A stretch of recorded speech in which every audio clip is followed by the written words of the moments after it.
জানো তো, আমেরিকাতে আমাদের কোনো আত্মীয় নেই। এখানে বন্ধু বান্ধবরাই হচ্ছে আত্মীয়, আমাদের পরিবার। হাই, আমার নতুন একটা ভিডিওতে তোমাদের সবাইকে ওয়েলকাম। তো আজকে ছিল রবিবার, আর আজকে আমাদের বাড়িতে এসেছিল গেস্ট। সকাল সকাল মামনিদি চলে এসেছিল হাতে নিয়ে বিরিয়ানি। কালকে মামনিদি আমাদেরকে বলেছিল আসবে, কিন্তু জানতাম না এত সকালে আসবে। সকাল 9:30টার সময় এসছে, ওই জন্য সেরমভাবে কিছু রান্না করা হয়নি। কালকে নুডলসটা বানিয়েছিলাম, সেটাই ওদের খেতে দিয়েছিলাম, আর আমরা খেয়েছিলাম তার আনা বিরিয়ানিটা। এত ভালো হয়েছিল যে কি বলবো। আজকে সকালে আমরা এগুলো দিয়ে ব্রেকফাস্ট করলাম। তারপর মামনিদিকে বাগান থেকে কয়েকটা কুমড়ো ফুল, লাউয়ের পাতা আর হচ্ছে ঢ্যাঁড়স তুলে দিয়েছিলাম। আর আমার এখানে যে দিদিটার বাড়িতে লাউ গাছ আছে, সেই দিদিটা এই লাউটা আজকে আমাকে দিয়েছে। আমি তো এত খুশি হয়েছি যে কি বলবো। তারপর মামনিদিরা বেরিয়ে গেছিল কিছুক্ষণের মধ্যেই, কারণ তাদের আজকে অনেক বাজার করা ছিল। তারপর আমরা রেডি হয়ে পড়েছিলাম চান দান করে, যে আজকে একটু আমরা ঘুরতে বেরোবো। থেকে বেরোনোর সময় গাড়িতে একটু ফল নিয়ে এসেছিলাম, সেটা খেতে খেতে যাচ্ছিলাম। পুরো আমার জামার রঙের সঙ্গে মিশে গেছিলো। আর যেখানে এসেছিলাম সেখানে সেই জিনিসটা দেখলাম।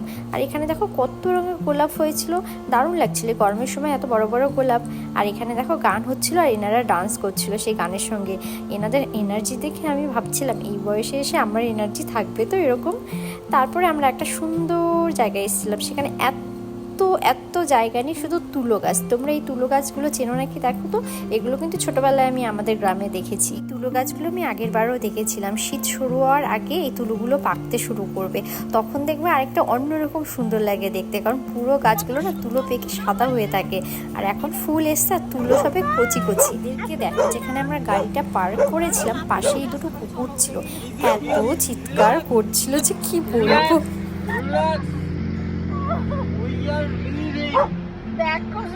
তারপর আমরা সেখান থেকে বেরিয়ে বাড়ির দিকে রওনা দিলাম। আর রাস্তায় যেতে যেতে দেখতে পেলাম আমাদের ইন্ডিয়ার পতাকা উঠছে। তো এই জায়গাটা ফার্ম টাইমের একটা জায়গা ছিল, পুরো ফাঁকা। তো কেন এখানে এটা উঠছিল আমি বলতে পারবো না, যাই হোক। আর যেতে যেতে আমরা কি দেখতে পেলাম দেখো, এটা হচ্ছে একটা মানে কি যেন বলে এটাকে, আলপাকা না কি একটা বলে, এরকম উট প্রজাতির কিছু। তো মানে উট না, এগুলো ওই প্রজাতিরই কিছু একটা জিনিস। তো এরা কতগুলো এরকম ঘোরাঘুরি করছিল, কিন্তু ওদের চোখ বাঁধা ছিল। আমি জানি না কেন আমি আমাদের এই শহরটাকে মরুভূমির মতো ভাবতাম, কারণ এতটাই গরম পড়তো। এবছর এত বৃষ্টি হয়েছে বলে চারিদিকটা এত সুন্দর সবুজ হয়ে গেছে, আর মরুভূমির মতো লাগেই না। কত সুন্দর সবুজ দেখো, পাহাড়, তার নিচে শহর, আর তারপরে সবুজ।